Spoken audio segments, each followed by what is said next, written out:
if you see someone who needs help, help them. Yeah. Don't wait for someone else to cut in, which is what Noah did. Wait, Ashlyn, don't go! Don't go! So Yeah. dramatic.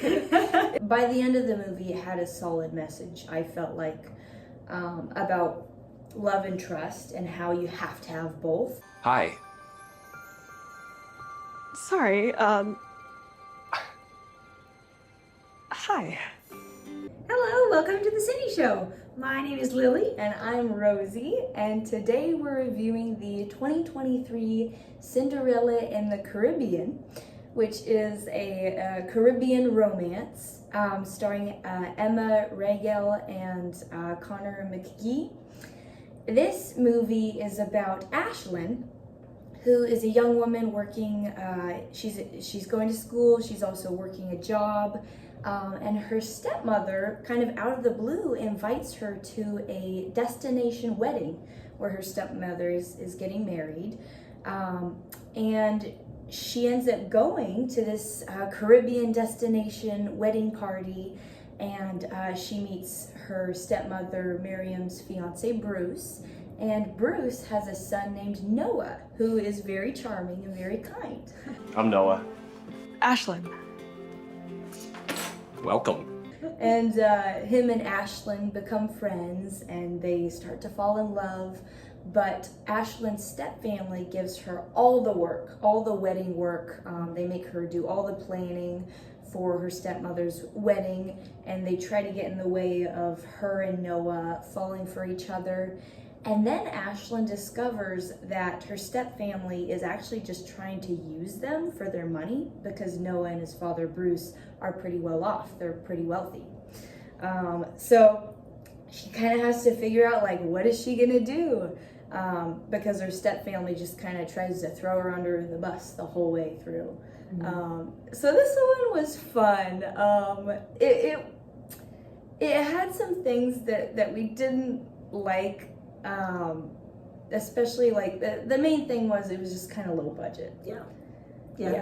This it's definitely not a lot of money involved with the film. The acting was kind of subpar, not super great. There was so the Ashlyn's sister or stepsister.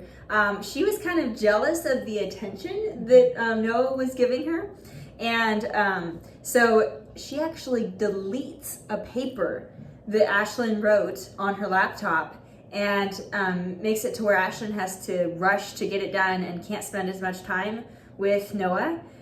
So that, as a former student who was in college for a long time, I was like, oh no! Like, that's like ultimate fear is to have a file disappear or get deleted accidentally.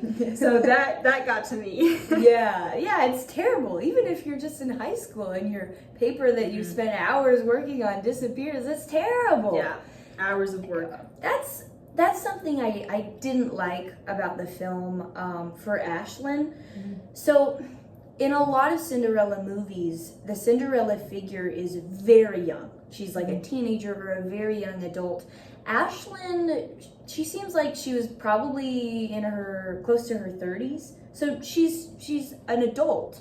And she just lets her stepfamily walk all over her. Like, she just kind of accepts all the work. She doesn't stand up for herself very well until the end. And I didn't really like that. Because she's not a child, she's an adult. And she doesn't even live with them anymore. So, yeah, that was hard to watch. But the Noah does stand up for Ashlyn, and it's actually pretty similar to Not Cinderella's Type, which we reviewed. And actually, the director of this film is the same director that directed Not Cinderella's Type. So that's interesting. Similar vibes for those movies. Yeah, Brian Brow is the director for this movie and the 2018 Not Cinderella's Type and the 2019 Prescription for Love, a Cinderella Story. So he directed 3 Cinderella movies. That's kind of cool.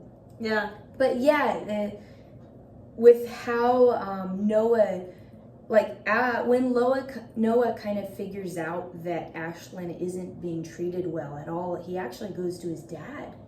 I'd like to think that no matter what I felt for her, I'd say something about what I've seen. Which is the same thing that happened in Not Cinderella's Type, how Bryant went to his dad about Indy being mistreated, and he's talking to him concerned. You're literally Cinderella. Cinderella is just a name my mom left. Fits you perfectly. So that was a cool connection. Yeah. And then Noah goes with Ashlyn to a clothing store, and so Ashlyn's stepmom didn't give her a bridesmaid dress for the wedding, and so she had nothing to wear. So she went to the store, and Noah went with her, and he helped her pick out a dress, and that was really sweet. That was a cool moment. Yeah, I feel like that was my favorite scene, because she didn't really want to reveal to Noah and Bryant that her stepfamily was actually pretty twisted. So she was just trying to hide that she was getting all this work. So she's just trying to, I think in that scene, Noah is asking her, where's your bridesmaid dress? And she's all shy and trying to not tell him. So she's like, I don't have one. And he's like, no, we're gonna fix this. So then he helps her find a dress. Oh. How about this? What do you think? Yeah. Yeah. I like that. Yeah. So, no movie like this would be complete without some cheesy lines. Yeah. So, some of them were, you're too sweet to hate. Noah said that to Ashlyn. And then at the end of the movie, Noah and Ashlyn are together with Noah's dad. And so Noah's dad ends up saying, great, from groom to the third wheel. And that was pretty funny. Yeah. And if you watch the trailer, included in the trailer is Noah saying, wait, Ashlyn, don't go. Don't go. So dramatic. This movie, the acting was painful. Yeah. We still enjoyed it though. The romance was cute. You're amazing. You know that? Sorry. But if you're looking for something that is high quality, nothing about this movie is high quality. Yeah. Although I did like the message. By the end of the movie, it had a solid message, I felt like, about love and trust and how you have to have both.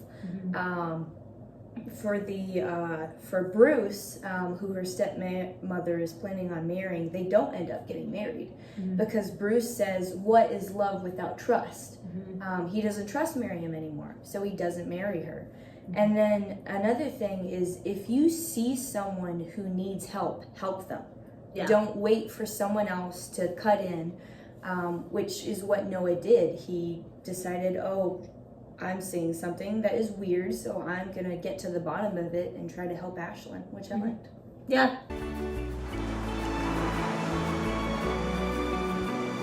What were we gonna rate this one, Lily? So we're gonna give this a 4. So this is above a couple different movies that we gave 3.5s. Yes. So we gave it a 4. We did enjoy it. Unfortunately, it was just low quality all around. So it wasn't amazing. It was still fun. I don't feel like I need to see it again. But we did rate it above some other movies that had higher budgets because it was so clean. Not a single innuendo.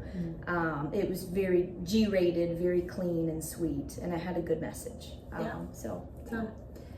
So this was a fun one. It was set in the Caribbean. So that was pretty. That was nice. Cool setting. Different for a Cinderella movie. Yeah. I like that. Alrighty. Yeah. We have an Instagram page, so follow that for Cinderella fan content, and like, comment, and subscribe. Let us know what Cinderella movie adaptation you would like us to review next. All right. Catch you later. Bye.